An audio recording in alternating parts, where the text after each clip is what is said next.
Assalamualaikum warahmatullahi wabarakatuh.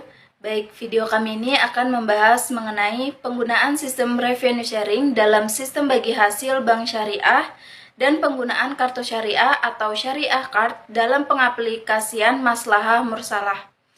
Yang mana sebelumnya kami akan meminta izin dulu untuk memperkenalkan diri kami, yang mana saya adalah Susi Nurjana dan rekan saya Ayu Lestari. Kami dari kelas akuntansi syariah 4B, yang mana video ini kami buat untuk tugas ujian akhir semester pada mata kuliah Ushul Fikih, Ekonomi dan Keuangan dengan dosen pengampu Ibu Fitri Faijah MH.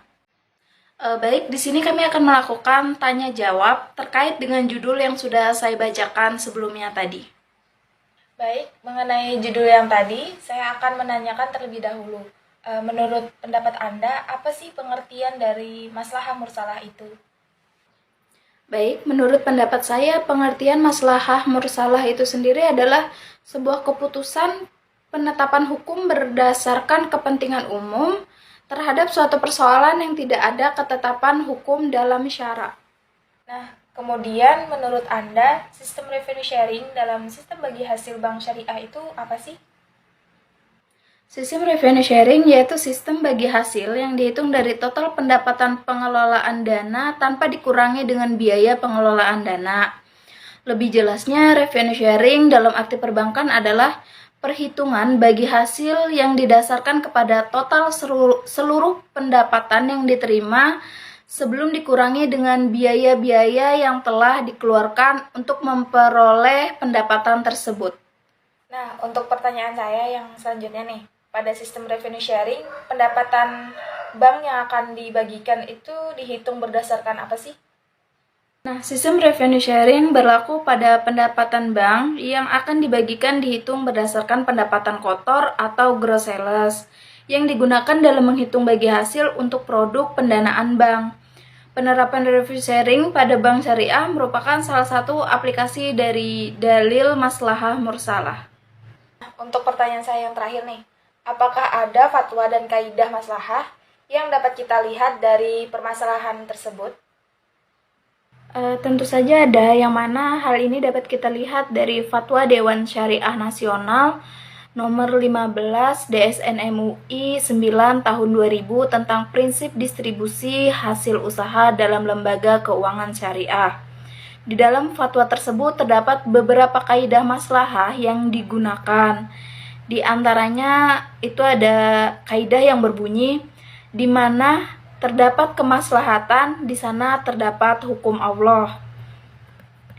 Yang berarti penerapan maslahah pada fatwa ini juga dapat dilihat dari ketentuan umum yang ada pada fatwa DSN tersebut yang menyatakan bahwa dilihat dari segi kemaslahatan saat ini, maka pembagian hasil usaha pada lembaga keuangan syariah sebaiknya menggunakan prinsip bagi hasil atau revenue sharing. Oke, terima kasih untuk penjelasan mengenai kasus sistem revenue sharing dalam sistem bagi hasil bank syariah. Untuk selanjutnya, apakah Saudari Susi ingin bertanya mengenai kasus penggunaan kartu syariah atau syariah card kepada saya? Tentu saja ada dong. Yang mana yang ingin saya tanyakan yang pertama tuh apa sih syariah card itu sendiri? Syariah card dalam istilah fikih muamalah dikenal dengan sebutan bitokotul itiman. Bitokoh berarti kartu, sedangkan itiman itu berarti kondisi aman dan saling percaya. Secara terminologis atau istilah syariah card sebagai suatu jenis kartu khusus yang dikeluarkan oleh pihak bank atau sebagai pengeluar kartu. Lalu jumlahnya akan dibayar kemudian. Pihak bank akan memberikan kepada nasabahnya itu rekening bulanan secara global untuk dibayar, atau untuk langsung didebet dari rekeningnya yang masih berfungsi. Jadi, kesimpulan dari syariah card itu merupakan salah satu produk bank syariah yang dikeluarkan dengan prinsip taisir dan maslahah. Oh, begitu. Kemudian kalau untuk dalam menetapkan fatwa tentang syariah card, apakah ada kaidah maslahah yang dipakai MUI dalam penerapan fatwa tersebut? Oh jelas, tentu ada. Dalam menetapkan fatwa tentang syariah card, ada beberapa kaidah maslahah yang dipakai MUI dalam penetapan fatwa tersebut. Di antaranya yaitu kaidah pertama yang berbunyi al-masyaqqatu tajlibu at-taisir, yang artinya kesulitan dapat menarik kemudahan. Dan untuk kaidah yang kedua yaitu al-hajatu qad tanzilu manzilata ad-darurah, yang artinya keperluan dapat menduduki posisi darurat.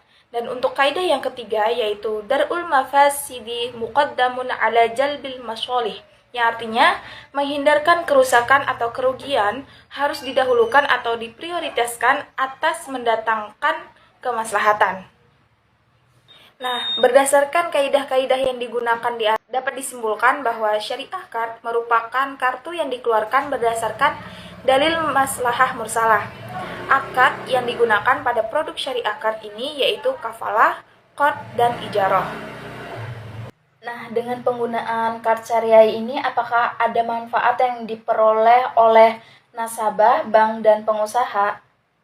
Oh jelas, tentu ada. Dengan penggunaan kartu syariah ini, ada beberapa masalah atau manfaat yang akan didapatkan oleh nasabah, bank, dan pengusaha. Yaitu diantaranya, yang pertama dari sisi nasabah terlebih dahulu, yaitu terkadang terdapat barang yang tidak dapat dibeli kecuali dengan menggunakan kartu kredit. Misalnya nih, untuk pembelian jurnal internasional untuk para akademisi dan lain-lain.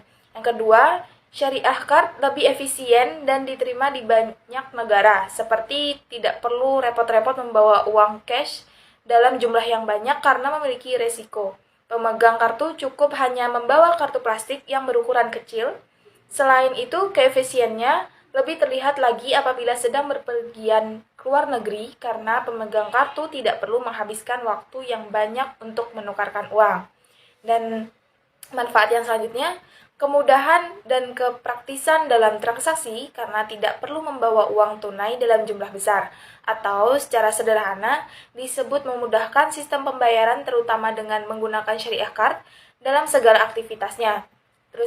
Dan kemudian untuk manfaat selanjutnya yaitu risiko kehilangan dan pencurian uang lebih rendah karena apabila kartu hilang maka pemegang kartu tersebut dapat segera menghubungi issuer atau bank untuk memblokir kartu.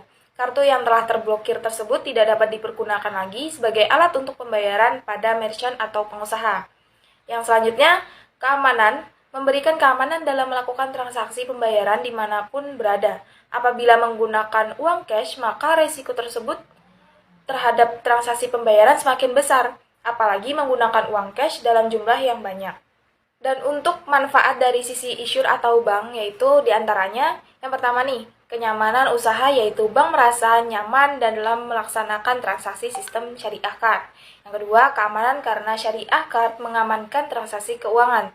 Yang ketiga, mendapatkan pendapatan atau fee-based income.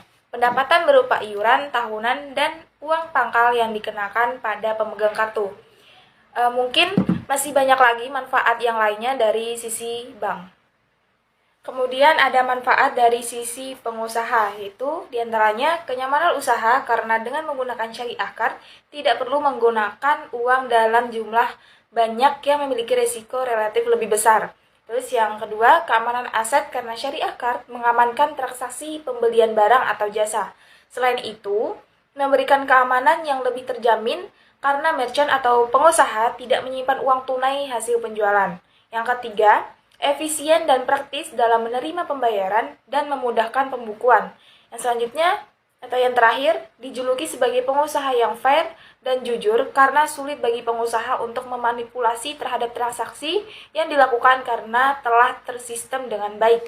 Seperti tidak ada lagi merchant atau pengusaha yang melakukan pengembalian uang dengan dalih nggak ada uang receh kemudian disubstitusi pengembaliannya terhadap barang seperti biasanya merchant atau pengusaha itu melakukan pengembalian dengan permen. Nih ya, meskipun banyak manfaat yang didapat dari penggunaan syariah card hingga saat ini masih menjadi perdebatan tentang kebolehan penggunaannya. Sebagian bank berpendapat bahwa penggunaan syariah card akan membawa nasabah kepada perilaku israf atau berlebihan dalam mengkonsumsi barang.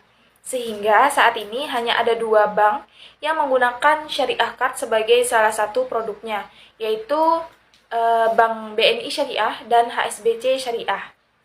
Terima kasih atas penjabarannya mengenai pertanyaan-pertanyaan saya tentang syariah card tersebut. Ya, sama-sama.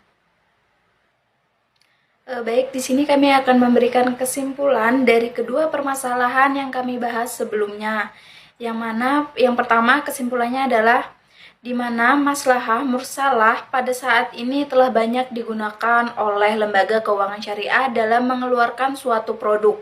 Penerapan maslahah pada lembaga keuangan syariah diantaranya penetapan penggunaan sistem revenue sharing pada sistem bagi hasil bank syariah dan kartu syariah atau syariah card. Baik, untuk kesimpulan selanjutnya yaitu setiap lembaga keuangan syariah memiliki pandangan yang berbeda tentang kemaslahatan. Hal ini bisa dilihat dari berbagai produk yang dikeluarkan oleh sebagian bank, akan tetapi ditolak oleh sebagian bank yang lain, seperti penerapan kartu syariah atau syariah card yang dianggap maslahah bagi BNI syariah, tetapi di bank lain dianggap sebagai sesuatu yang berlebihan. Sekian video penjelasan dari kami, mahasiswi dari Program Studi Akuntansi Syariah, Fakultas Ekonomi dan Bisnis Islam IAIN Palangkaraya. Kurang dan lebihnya kami mohon maaf. Wassalamualaikum warahmatullahi wabarakatuh.